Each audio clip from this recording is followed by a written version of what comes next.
is Howard. And Arrow's here today. BCF, coming back at y'all again. Thank you guys for tuning in to our podcast tonight. We got a special guest. We got a fun night, in all honesty, man. We got a few things that we're talking about tonight. I'm going to be all the kids that come back to school, the parents that are sitting up, y'all were up like watching us, and y'all put these kids to sleep early tonight. Either way, tune in. We're probably going to run this back also once we ended everything. We got an opportunity to kind of see it also. But we don't want to waste a lot of time. We want to get right into it tonight. We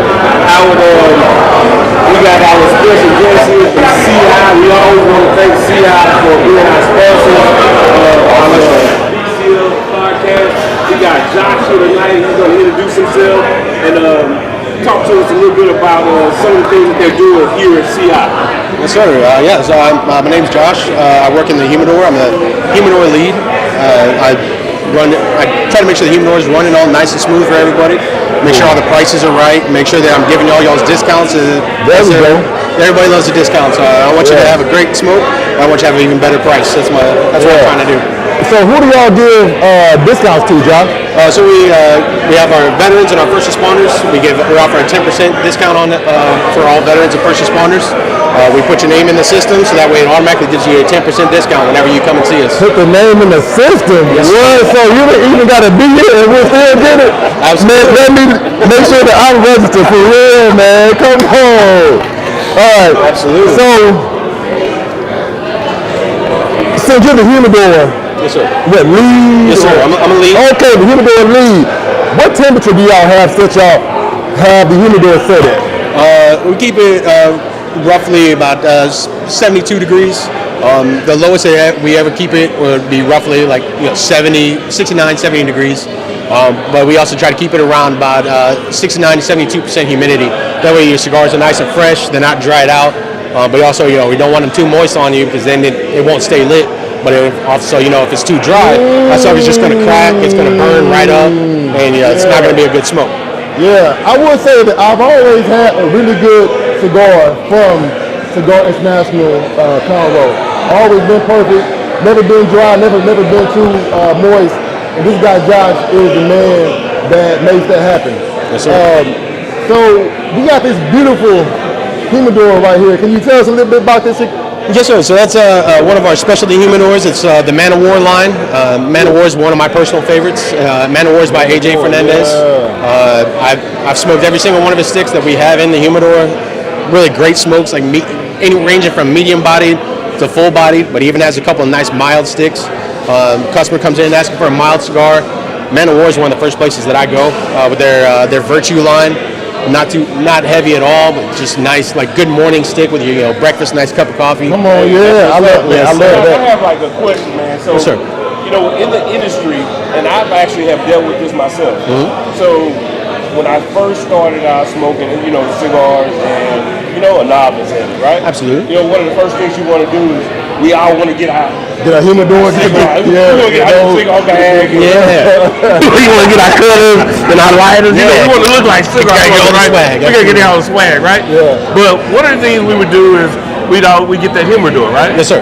And so for that novice, for that individual that might not even be a novice, but don't want to not feel like he's a novice and ask the question how to properly set one of these humidors. Good question. Can you walk us through what that looks like? And absolutely. Like some of the do's and the don'ts when it comes to properly setting a humidor, at the right temperature, and just kind of walk us through it. We'll do, yeah, absolutely. So we'll do this with any customer when they buy that brand new humidor.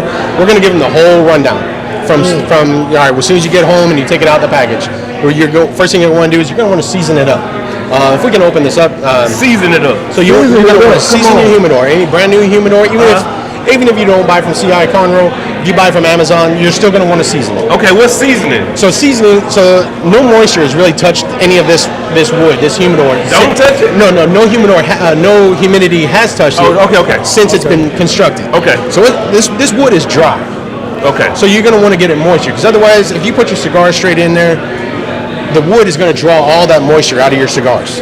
and then you're going to have dry cigars. So you're going to want to season it before you put any cigars in there. Oh, I'm gonna have to go back home and redo mine.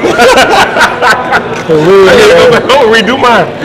And it's a really easy process. Yeah. You want to get yourself a brand new sponge. Okay. Never been used. I know nowadays they make your scented sponges, not scented, just a plain old everyday sponge, and some distilled water. And some distilled water. Distilled water, yes, Okay. sir. Because you don't use tap water or mineral water because it's going to have all those minerals and everything in there that can cause mildew and mold to grow. And you definitely don't want that on your cigars. Yeah, I've done that before. Oh no! I just tossed that one out. You know what I'm saying? Nope. It was like a $40 humidor. Okay. But not a $140. You know what I'm saying? And I was wiping it down. And I did all that. Yeah. It was with like. So you knew about that part? Yeah. I watched some you know how to season YouTube videos. Oh, okay. Yeah, and it said, wipe it all down. And I did that. And I went back. Mildew, mold. Oh no! For real, bro. You just use the spring water. Yeah. I think it was spring water. I think No. it was spring water. So Houston water. Fecal matter. So yeah, distilled water. That's the key. Okay. So all that exposed wood that we saw when the lid was open, all that bare wood, you're gonna wipe that down with that sponge. You don't. You don't want the sponge soaking wet, but you do want it saturated. So soak it up, wring it out. You want to wet it down just like to the point where all that wood just changes color. It's going to get a little bit darker. Change color. Absolutely. Like with this one, for instance, with this one, it had that shelf in there that you had pulled out. You're going to pull that shelf, all of it, all that non-painted exposed wood. You're going to wipe that down with that distilled water. Then you take like that plastic wrapper, or maybe like even a Ziploc bag, set that down on the bottom and lay that sponge down on top of it. Then close the lid and let it sit for a minimum, let's say a minimum of 48 hours at the absolute minimum. Yeah, that way all that water, all that distilled water is going to soak in that wood and it's prepping your humidor for you. Oh wow. So that at a maximum, I'd say if you're doing it that method, let it sit for about a week. A week, 5 to 7 days. A week? Yes, sir. For real? That's after seasoning. This is the process of that's seasoning. The seasoning process. So when you wipe it down, you put the sponge down in the bottom, let it sit for 2 days to a week. So when you put the sponge in, does it still have water in it? Yes, sir. It'll still be damp, if you will. Half. Yeah, no, it's kind of wrung out. Like after you wipe everything down, just go ahead and leave it in But there. not all the way out. Yeah. You still want it damp, and let it sit in there. So that way, all that wood is gonna just soak up that moisture. It's gonna draw what's left of the moisture out of the sponge. And it's gonna get that humidor ready for you. Question. So how should that sponge be when we take it out? It'll probably be almost dry. Almost dry. It'll probably still be wet to the touch, but it shouldn't still be dripping. Is the gauge gonna do anything on it? So that one doesn't have a gauge. Most of our humidors, this one may come with an additional one. Be like the digital. Sorry, not the digital, but the analog hygrometer. Okay. That you just set in there. You can just set in there. Okay. They a lot of times have that 3M tape on the back. You can just stick it to the lid. That should be your initial gauge. And again, you want it around 69 to 72%, especially for like this one. This is rated to hold about 100 cigars. So this one will hold 100 cigars. Yes, sir. And comfortable. Yeah, comfortable. And something that I've learned from working here is the size count is based on the Robusto size of your cigar. So Robustos being like about your 5 inches to about 5.5 inches in length to about a 50 to 54 ring gauge typically. Okay. So when it says 100 cigars, it means 100 Robusto cigars. So if you may not be able to get 100 Toros or 100 Gordos in there. Okay. But it'll be pretty close. Yeah, for the guys that like the larger gauges, it may not hold, but it may be 70, like 75, as opposed to 100. But I think it's still you might be able to squeeze them in there, but then they might run the I don't know if risk is the right word that I'm looking for, but then you might deform your cigar a little bit because now they're all crammed up in there. Yeah.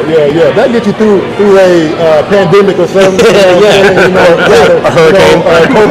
Hurricane. There you go.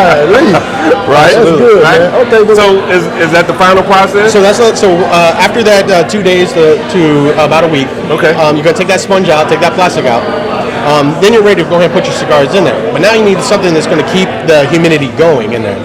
we always recommend using one of our Bovita packs, which are rated from 69% to about a 75%. Okay. And once you take that thing out the plastic, that pack is now activated.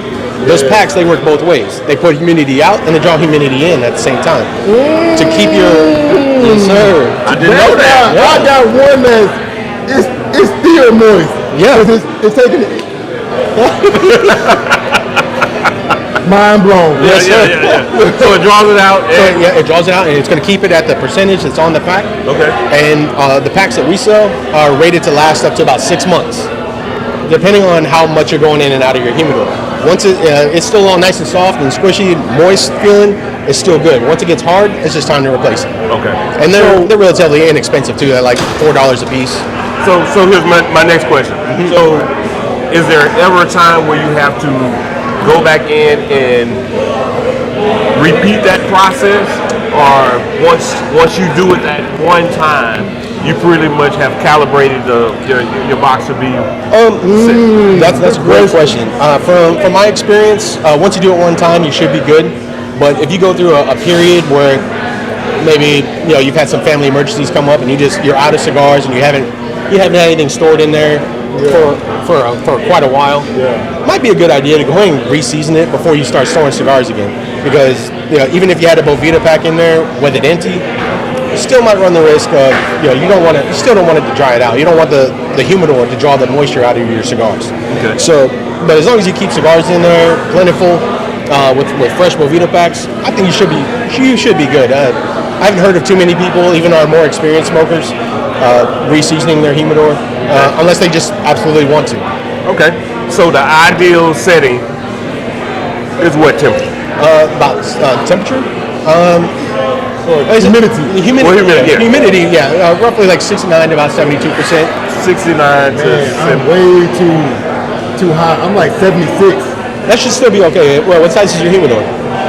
Like mine holds like about 40 or like 50. That should still be okay. The 76 might be like, and that's the 69 to 72 is like the ideal. Yeah.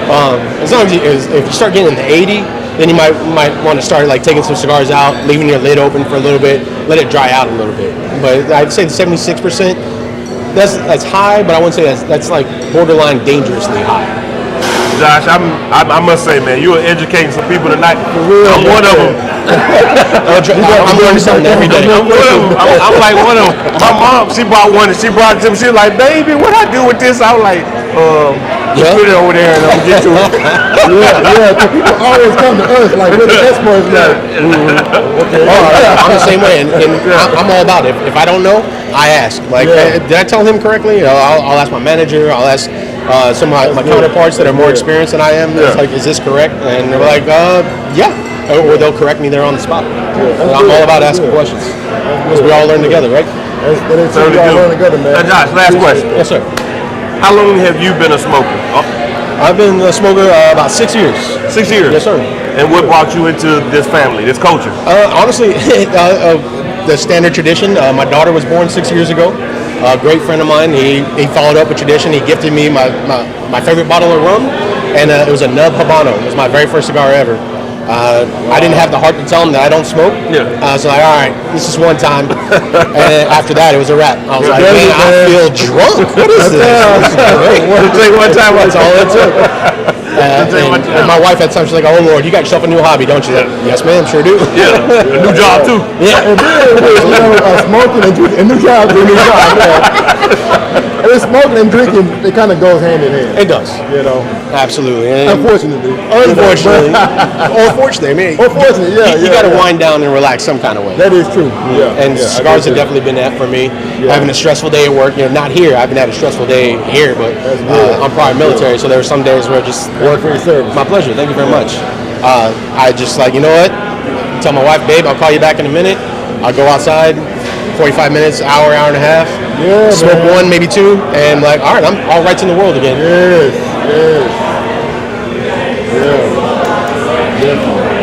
Josh, man, we appreciate you guys. My pleasure. And more than anything, Howard and I want to thank you guys for allowing us to be here.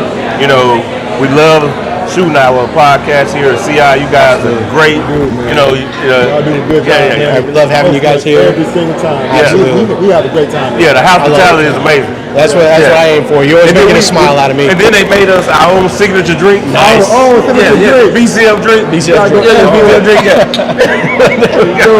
So, thanks again. My pleasure. We're gonna probably bring you back on. We kind of like you better than Paul. And, you're a little bit more knowledgeable than Paul. I got all my knowledge from Paul, Tony, everybody. It's a learning thing. He's like, I gotta keep my job. Thank you so much, man. Thank y'all so much. Appreciate you. Appreciate it. Anytime, guys. All right. How, man? We're gonna Gilbert. Bro, that was like amazing. That was some good information. Yeah, because you know how many of those things I probably done tore or messed up Man, or did not season correctly. I'm on my third humidor. Yeah. Because my first one, I messed that one up. And my second one, I think I had broke it or something. Yeah. Not taking care of it, but I wasn't keeping cigars in it though. Right. You know what I'm saying? Okay.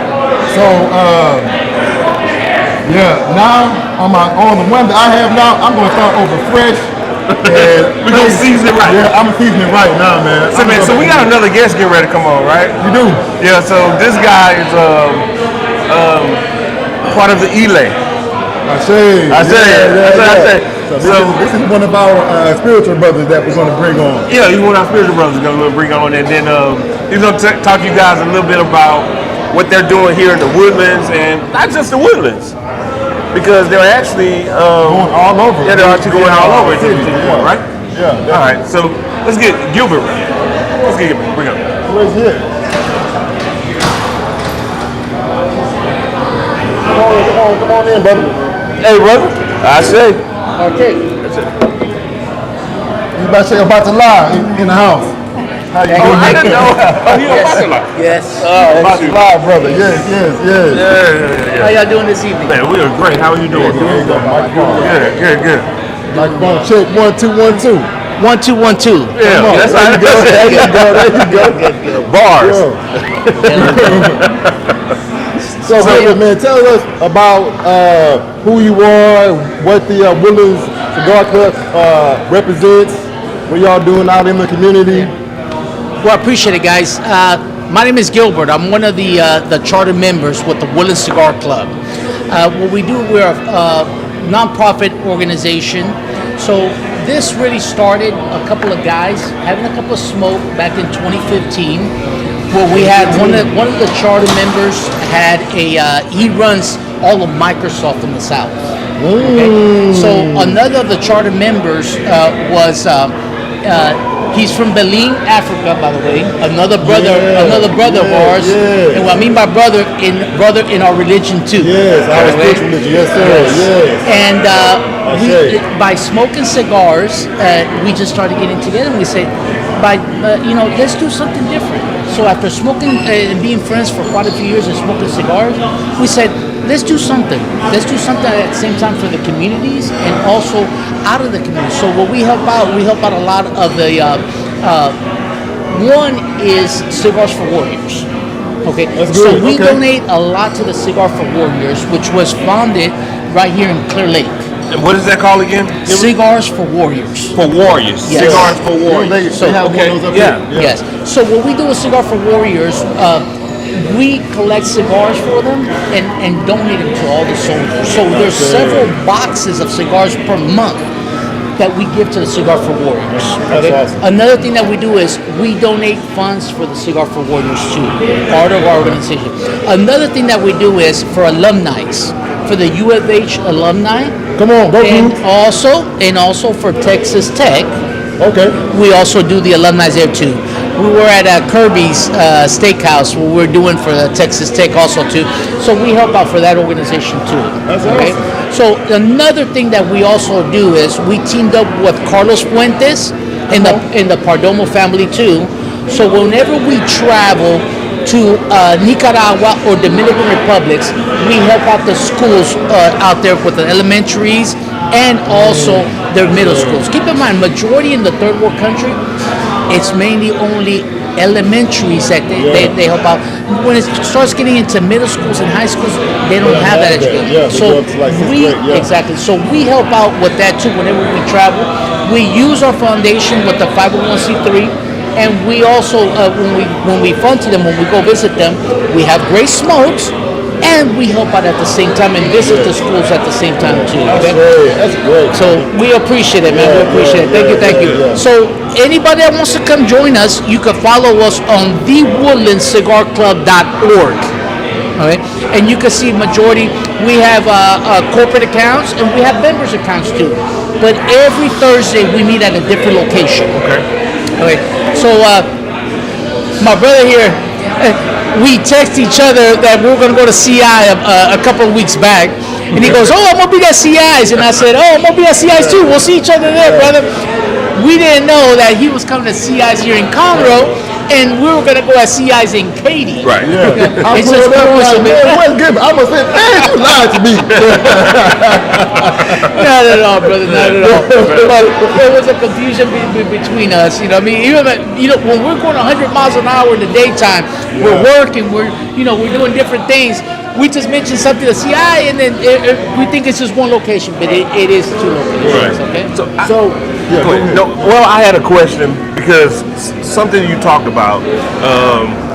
I want to know, kind of digging a little bit now at this particular point, but I want to know when you mentioned, you're doing a lot of charity work, a lot of work with the community. Yes, sir. So how has the cigar community been received from the community when you are working with non-cigar smokers, or even when we start talking to... I'm sorry, sir. No problem. One of our members. Even when we start talking about kids.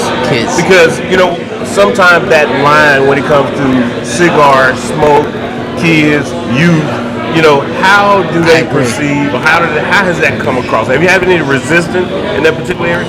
It's crazy, but if you would have asked me this question, you know what I'm saying? Yes. Okay. If you would have asked me this question back in 2005, even in 2010, the cigar community was not what it is now. I feel like right after the pandemic, the cigar community has really came up a whole lot. You'll see it more with lounges. You see it more with it's been blowing up lately, unbelievable. Okay, so it's, for example, back home from Cuba, you have 15. Home is Cuba. Okay. 15, 16-year-olds already smoking cigars natural. My great aunt, which she's also, by the way, in the religion, she wakes up at 5 o'clock in the morning. Come on. Dresses up white. Yes. And walks around the village. And she's 96 right now, and walks around the village and comes back. Even her umbrella, by the way, is white. Yeah. So it's a privilege to see that. But what I mean by that is, many people say they confuse cigars with cigarettes, and that's been going on for many decades concerning that. My great aunt, which we just mentioned just a minute ago, she's been smoking cigars since the age of 12 because it was different back in those days. Wow. Keep in mind, this is a lady that has 23 kids. 23 kids in total. In the religion, at 15, she was initiated. And she's Yemaya, by the way. Yemaya? Yemaya. Yes, she's Yemaya. And what's so crazy about her being Yemaya, she had 4 of her children because my uncle, he was a fisherman. Okay. So whenever he was shorthanded, who had to go on the boat with her? With him? She did. So she had 4 of the children on that fishing boat. Wow. And her being Yemaya, on the water, her being Yemaya, yes. On the coon, the Yemaya was right there with the kids. That's wrong right there, boy. Come on, man. And all my cousins are in the religion also. Okay? my uncle, who was in the religion too, he was what we call a padrino. A padrino is a godfather. Okay. He had over 270 grandchildren underneath him. Man, y'all family reunion is huge. It's crazy, man. Hey, man, let me know. I like y'all family reunion. He was well recognized in Cuba. Yeah. And to this day, she has the respect because of my grandfather and because of her. She'll come home and wait for the kids to come out of school and play dominoes and still smoke her cigars at this age. Wow. And she is very well healthy. She went to go get a physical exam at the age of 93. Yeah. The doctor said she had lungs of a teenager. At 93 years old. And keep in mind, she's been smoking cigars since the age of 12. I mean, so what would she pay that to? Is that due to the consistent, walking, the health, Brother, it is the faith. The faith. It is the faith of the religion. Okay? Now, if we go a little bit back, I will say that. if we go a little bit back, the faith heals you, man. John Paul the Pope, if y'all recognize, Okay, we're gonna break it down. We're gonna break it down. Went to go visit. Went to go visit Cuba. Okay. Okay. Went to go visit Cuba. Okay. And the religion that we're in, the faith that we're in, John Paul the Pope said, the longest known religion, even before the Catholic Church, was. Yes. That is true. Very true. That is true. You know what I mean? And so to keep our faith alive and to continue, we had merged it with Catholicism. So a lot of the saints are Orishas or deities that we hold. Yes. Right. I say. When it started back in those days, guys, keep in mind, they had some of the orichas that we have, they had to switch the names into some of the Catholic saints that they have, in order to foresaw that moment. So because people always said, oh, it's Santeria, Santeria is like a black magic, black voodoo. No. Our religion is great. There is a black side to it, and there's a good side to it. People always try to switch it to the dark side, and it is not. Whenever you go to somebody's house and they want to do it to bad, our religion was not made to the bad part of this. Yeah. So I got a question. Yes, sir. So with you being from Cuba, do you have a lot of people come to you because you're from Cuba, asking you a lot of questions about cigars and expecting you to know a lot about cigars because you are from Cuba? It's crazy. At the beginning, yes. But they only ask me whenever they see me smoking a cigar. The only one that see you smoking. Only when they see me smoking a cigar. How rich is that culture now in Houston, in this area? It has grown unbelievable. The Cuban culture. Unbelievable has grown. Okay. One thing is, especially in Texas, it used to be what I consider the capital of cigars in the United States is Tampa, Florida. Yes. Tampa, Florida, Ybor is the capital of Cigar Foundation in United States. But keep in mind, Tampa got started way before Miami got started. Miami was nothing before Tampa was Tampa. All the liquor and all the cigars came through Tampa first before Miami was Miami the way it is now. Okay. So it's a big culture in the cigar industry.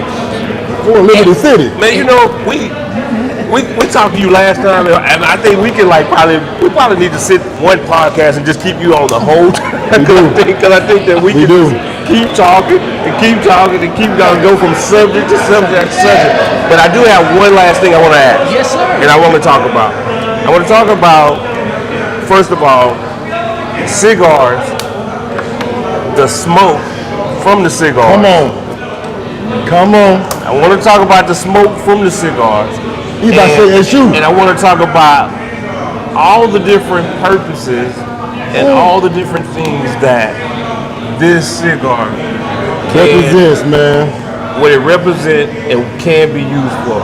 And I'm talking about we can go back to the indigenous people and Now, if we need to. let me just say, can I say something before? To me, this cigar represents us. You know what I'm saying? Grown from the ground, right?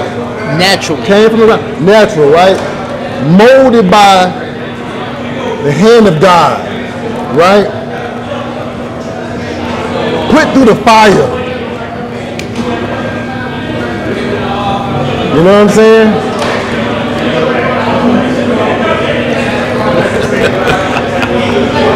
It's an amazing feeling. It's amazing. And then it takes all of the culmination. It takes the air, the water from your mouth, the moisture that's in there, the fire, the earth, all is wrapped up in smoking a cigar. That's the beauty. It takes all elements to smoke a cigar. It's a beautiful thing, you know. And then what happens? The smoke, it goes up to a room, on a room, to the heavens, right? And you see it, and see, the thing about smoke is you see it, and it goes away, and you can still smell it. It's still there. You can't see it like a spirit, but it's still there. And that's everything in life. Nothing is either created or destroyed. Ashe? So the essence of this cigar is now in the air. I'm gonna go ahead and pass it over. That's powerful. And it's crazy because in our religion, even when we're with our the orichas, and we smoke the cigars to them, and then we flip the cigar backward because we're providing that smoke back to the orichas too, because they all smoked it back in the day before even the mankind I can do it. was coming through. I can't do it. No. You know, it's amazing, but when I every Monday when I go visit Malegua, every Monday when I visit Malegua, and I ask him about he that opens up the door and closes the doors for everything. We provide that smoke back to him, because keep in mind, even though he is the child and one of the most trusted ones in the orichas, people say he's a good one, and it's about, but keep in mind, they elated him as one of the most powerful ones, even though Obacala is the main representative. Legua, when you throw in that smoke, you feel it. Yes. You feel that smoke when you throw that smoke on. Right? So it's an amazing feeling. It's amazing. Every Monday, believe me, if it skips that Monday that I don't do that, Tuesday, Wednesday, I'm like, and it's part of the faith of the person inside who follows that faith for so many years. That's awesome. I mean, I'm in my 50s and I've been doing this for quite a few years, you know what I mean? So, and you just got to be represented by the right house, by the right everything, because you feel the energy and you feel the faith where you're at. You know what I mean? Just like with y'all, talking with y'all, I can see that, and we're still learning. We're all still babies concerning our faith, that we're learning this. That is true. So that is true. Every single time, brother. That is true. Man, I say it. we appreciate you. Good for coming on, man. really do. Oh, look at this guy, man. Only Gilbert can do that one, man. I can't do that. I appreciate it, guys. Thank you so much. Thank you so much, man. Blessings, brother. Man, it's amazing what y'all doing out here, brother. I appreciate it. Thank y'all so much. Thank you for what you are doing too in the community and all over the world too. Thank you, man. Appreciate it. That's another thing. You mentioned something strong. All over the world, the faith has put me that I've traveled different parts of the world. And even with the faith, that when you bring out a cigar, the people that you meet, worldwide. You could be any part of the world, and while you smoking that cigar, you feel that yes, and the connection that you feel when you're smoking that cigar. You know what I mean? So definitely, thank you. Thank you, everybody. I say, brother, thank you. Awesome. Appreciate it, guys. All right. And I like that lighter too, man. That's Oh, lighter. man. Pacicia, right? Yes. Yeah, I see that. That's nice. I like You know what's that. so crazy about it is? Those good brothers let me have this lighter. I've had it for about 2 years already. That is nice. It looks like they just gave it to me. Yeah, well, it looks brand new. Yeah. It's Thank been you, one of my man. best ones too, by the way. Good. Oh, awesome. Appreciate man. it, guys. Here you Thank go. you so Here you go. much. All right. Thank you. Thank you. Bro, that was great, man. That was great. Yeah, that was great. actually good. How much time do we have, B? Oh, you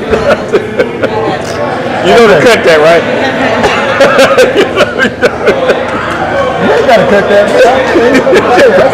It is what it is, you know. I mean, yeah, we could go to commercial after that. Right? Commercial we still live. We are, oh yeah, my bad. Hey, everybody, my bad. Bro, so listen. Awesome, man. Hey, man, Good, man. I was thinking about something. I wanted to congratulate you on something this week. We get a chance to talk about it. Okay. Tyler going off to school. Yeah. Your baby, your baby boy. Don't get so close, because I ain't going to hold you when you start crying when I start asking you these questions. All right. No, right here. So, seriously. All jokes aside, though. So, what's the experience? What has that experience been like, man? So, I know part of the story. A lot of people don't know part of the story, but I know part of the story. Being a single father, raising a young man, and now have to literally turn him over and say, "Son, it's time for you to do it on your own." Yeah, it's time. It's time for you. It's time for you to do it on your own. You kind of feel like there's never enough. Like this past year. But wait. Okay.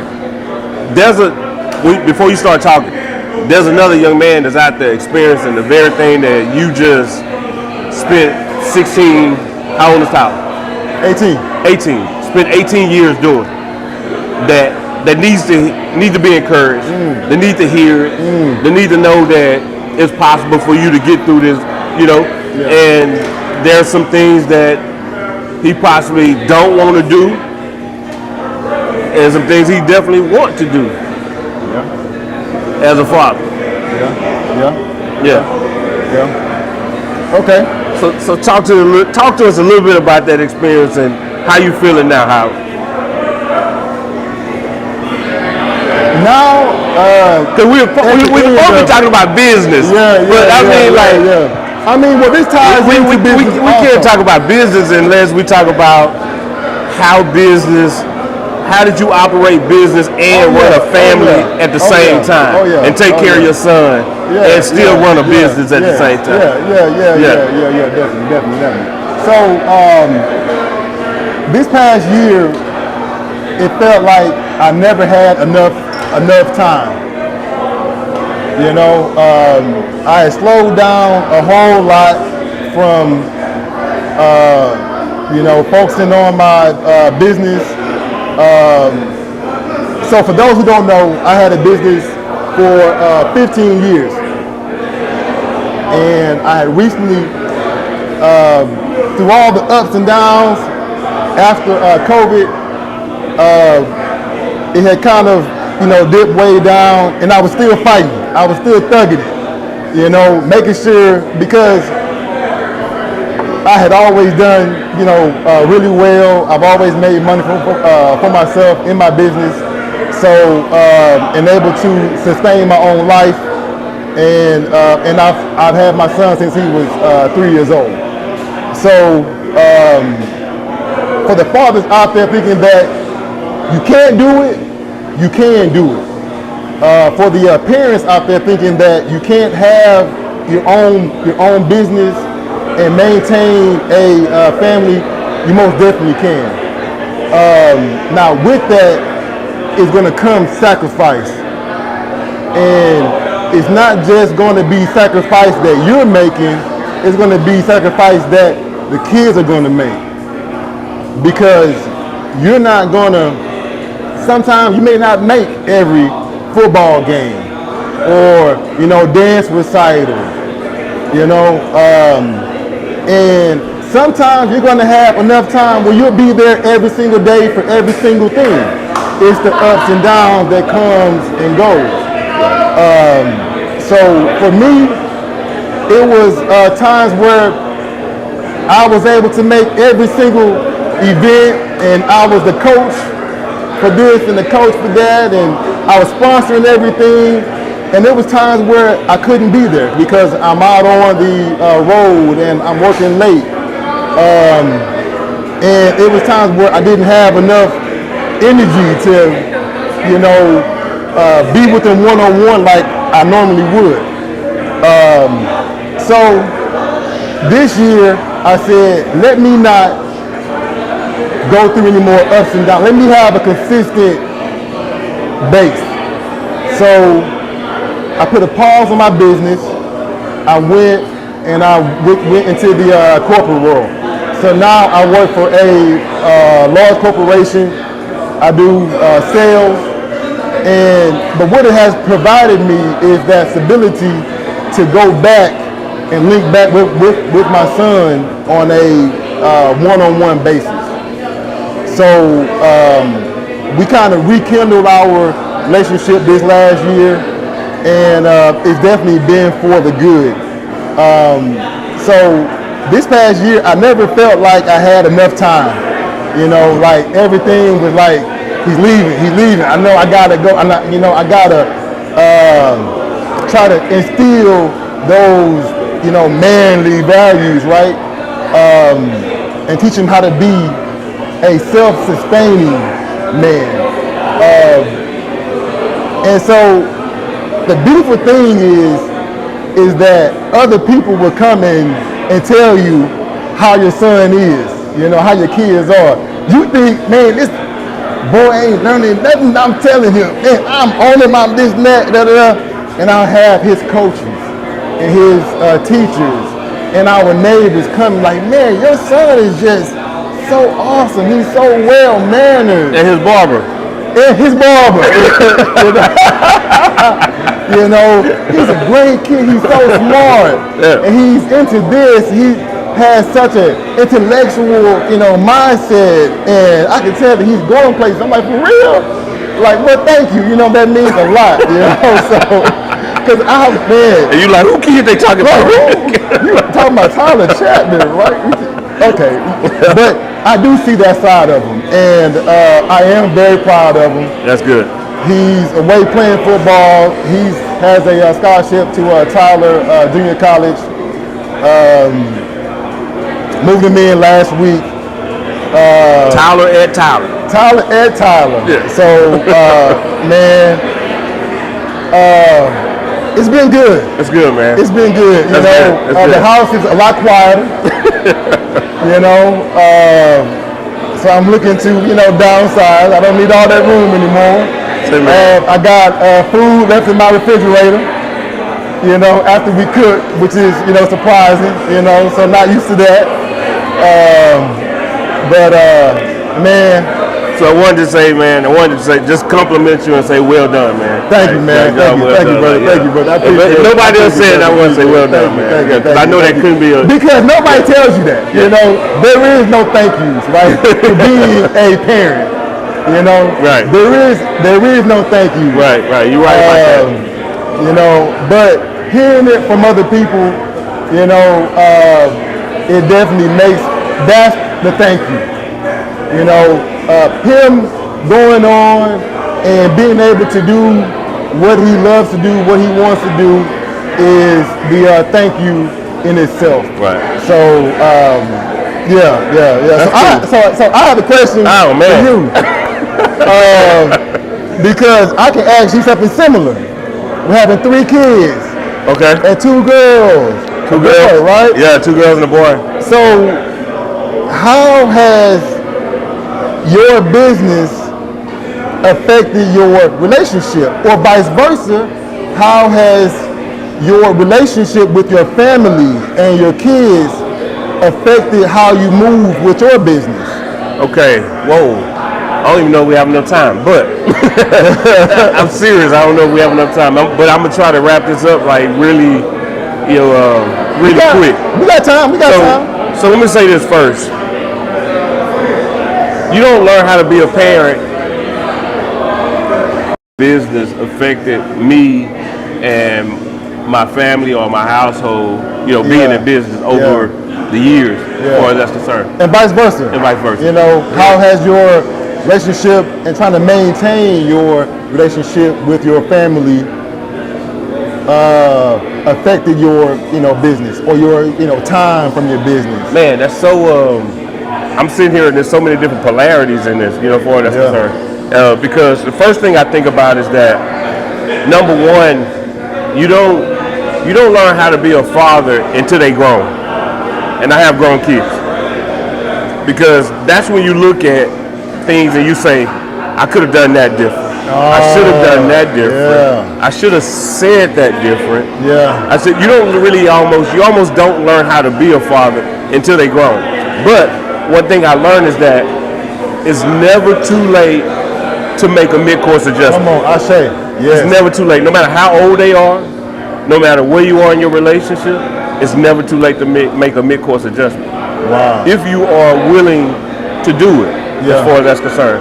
So, one thing about the industry, me being in the industry that I am in, with me growing up without a father, I learned how to pull from fathers that sat in my chair to help me understand and navigate life from a different perspective. Even when it came to being a man and what that looked like. If you don't have somebody around walking you through and teaching you how to be a man, then typically you were just kind of like figuring it out. And you already know if you're figuring it out, that means you're going to be making a lot of mistakes along the way, right? Unless you have somebody that's actually going to be walking you through this thing, this life that's called being a man. And not just being a man, but being a black man in all honesty. True. I say, I'm going to say that. Definitely. It is a big difference. It's a big difference. Especially in America. Yeah, it's a big difference. So when it came to business, that was another thing that I did not have. I did have I had a mentor when I first started off, but when I first started off, I did have a mentor, and I went through a seat. Hey, all right. That's right there. Come on. Thank you. This would be the black BCF drink. Yes, I see. All right. So when I first started off in business, man, I had a mentor, and he taught me a lot. And what I did not know is that time frame would reach its max with the individual that was teaching me. It was only going to go so far as that was concerned. With your with the mentorship that I had, and it did. It went so far, and then I was at a point where I needed more, and I needed more from somebody else that could kind of walk me through and teach me more as far as that's concerned. Okay. And again, I found that behind the chair. In all honesty, I found that behind the chair. And as far as my family is concerned, I think about this. I sit back and I think about now choices that I have made, choices that we made, and now when I think about before I make a critical decision or a choice that I already know is going to affect somebody else that I love. What do you do? Because in business, see, what people don't know is, my kids work with me. They don't work for me. Yeah, but they run the business with me. Okay. Right? They don't work for me. They run the business with me. Yeah. There's a big difference in working like for someone because they don't work for me. They run the business with me as far as that's concerned. Yeah. When I had my accident, they ran that business. Yeah, true. Right? Right. When I had my accident, they ran that business. And so they run the business with me. And so I had to really step back and understand that, okay, look, before I start making like certain decisions that I know that's going to affect people that I love, I put this thing together that I go down now, like a checklist. I got this checklist that I go down. And the first thing on that checklist is, do I have all the facts? Like, do you know the facts before you make this decision? Do you have all the facts? Have you counted the costs? Do you know the facts before you make this decision? Okay, that's wise. And I have to really think about that. And then I have to ask myself, okay, is this going to benefit the company? The decision that you're going to make, will this benefit the company? Will this benefit y'all as a whole? Or is it going to benefit you? Is this something selfish that you're pursuing? Yeah. Or does this benefit all of us as a whole? Yeah, I say, wow. It checks you. And I put these in place to check me, to make sure that as I was moving, I wasn't moving selfishly. Yeah. Because that's one thing that I said. When you make a mid-course adjustment, you turn away from the BS that you did before and you figure out how to do it a better way. Yeah. So where I saw a lot of selfishness in me, I said, okay, I need to put this in place to make sure that when I operate, that I'm not operating out of selfishness. Yeah. So when I make a decision, am I making the decision based on all of us and the company as a whole? Make sense? Yeah, definitely. Yeah. Okay. That was great. Yeah. And then, because I am making decisions, I have to say to myself, be cool, Aaron, because sometimes I can look at so many different things and I can find myself getting stressed out over situations. But then here's the point. If you're called to be, if God gave you a vision, right? Come on. If he gave you a vision, he's going to give you the provision also, right? I say, so that means that he put you in a place, in a position of leadership, right? Yes. So leaders have to make what? Tough decisions.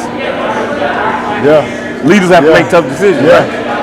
Yeah. Bullet point 3.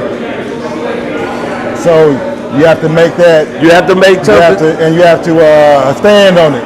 You got to stand on it. Yeah. Yeah. Then I asked myself, hey bro, have you explored every option before you do this? Go back to the facts. Back to the facts. Are there other ways of doing this? Are there other ways of doing it? Because you know when you're back against that wall, you may see just one way. When you're back against that wall, in business, people don't quite understand with business. Sometimes you got to rob Peter to pay Paul. Sometimes, yeah. And in business, you got to ask yourself: is there another option before I go down this road? It's big. You got to ask yourself. Yeah. Then the next thing is, have I counted the negative impact that this would cause on the people that I love? Why negative? Why do you look at the positive also? You can look at the positive, but if you're making a decision and you know that it could cause harm to them already, have I counted that negative harm or that decision that I made that would cause harm to them? Yeah. Have I counted it? Have I counted the cost before I actually made that decision? Yeah. You know what I'm saying? Yeah. So have you made some decisions that will benefit some of your family and not all of your family? Right. Because it's not gonna work for everybody. Somebody in this is not gonna work for. And it's not gonna sit well with. Not every decision you make is gonna sit well with everybody. Yeah. Not everybody gonna vote for you. Not everybody gonna vote for you. Not everybody gonna vote for you. Right? That's true. That's true. That's big, man. Here's the other thing. I started asking myself, how can I minimize the impact of that negative decision? How can I minimize it? Sometimes you can't. Sometimes you can't, sometimes you can't. Because one thing I have learned is that we used to joke around in high school and say, conversation ruled the nation. We used to joke around with that. True. Yeah. Not knowing that in business, that's what it really is. conversation rules. Because you can talk your way around a lot of stuff through or out of something too. Come on now. You can talk your way out to it like this dude here. I was gonna do, you know what? Hey, yeah, you're right. But yeah, how can I minimize that impact that it might have on those that I care about, that I love, as far as that's concerned, when I'm making decisions? You know? So I go through all of those, and then once I have gone through those, I basically step back and I say, okay, I'm gonna pray now for the joy. I'm gonna pray and I'm gonna set my eyes on the joy and the strength that God gave me to make it through this situation and the process that I'm gonna go through. Because when I set my eyes on the joy that it's gonna give me based on the decision that I made, that's the focus. Now I already know that everything else is left in His hand. I say. And then the last thing I gotta do, pull the trigger, baby. Pull the trigger. And sometimes that's the hardest thing. You know, you may sit there and go through some of this planning and never pull that trigger. Never pull the trigger. Never pull that trigger. You might back up and be like, wait, it ain't worth pulling the trigger. You know, I mean, so has there been times where you went through all of your checks and balances and you said either no, I'm not gonna do it, and has it affected your business because you may have chose your family over your business? I've done it both ways. Decision? I've done it both ways. I've been in situations where I've chosen family, and I probably should have let family go. You know what I'm saying? When it came to business. And then I've been in situations where I've chosen business and I should have trusted family, as far as I was concerned. Man, give us an example. Can you give us an example? Because you being very surface level, man. Yeah, I am being surface level. You know what I'm saying? Even being here, I still got to protect them. You know what I'm saying? Yeah. I know. I mean, it could be something from the past. Yeah. I get it. So I'll give you one. So my daughters, both of them, it feels like I work for them now, in all honesty. Man, they running it, bro. Yeah, they are running it. It honestly feels like I work for them. They are running. They do a great job. So now, when I have a staff meeting, though I might be doing majority of the talking, they're doing the majority of checking me like, you can't say that. Wow. Like, what do you mean I can't say that? Like, that's too harsh. Like, what do you mean it's too harsh? Like, I've always talked like this. Like, but Dad, you can't say that. I'm like, what do you mean I can't say that? Yeah, she was like, and they be like, you know, you got a write up last week. I'm like, who wrote me up? We can't like tell you who wrote you up. Wow. They cooking you now. That's awesome, man. That is great. I'm like, what do you mean you can't tell me who wrote me up? I said, well, were they offended? They say, clearly they were offended if they wrote you up. I mean, if you got a write-up. I was like, let me write you up too. I got to write up too for you. So man, it's put me in a very humbling state, man, to where I enjoy being in the position I am. Because not everybody get an opportunity to work with their kids. And pass their business on to them, and try to build a legacy for those that's coming behind you. But here's the point: in building that legacy for those that's coming behind you, one of the things I learned also is that you need to make sure that the legacy that you're building is something that they want. That's a whole nother topic. That's a whole nother topic. It's something that they want, man. So man, you can close this out. And man, we appreciate everybody watching the podcast. Whether you're watching it live or you're watching it recorded, check us out on YouTube, Facebook, Instagram. Although his Black Cigar Festival.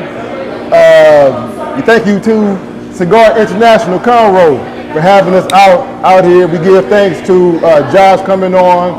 Thanks to Gilbert, the Woodlands Cigar Club. and to give thanks to God for everything that He has done for us. Ashe, amen. We give blessings, peace, blessings, love to everybody out there. And stay smoky. We love y'all.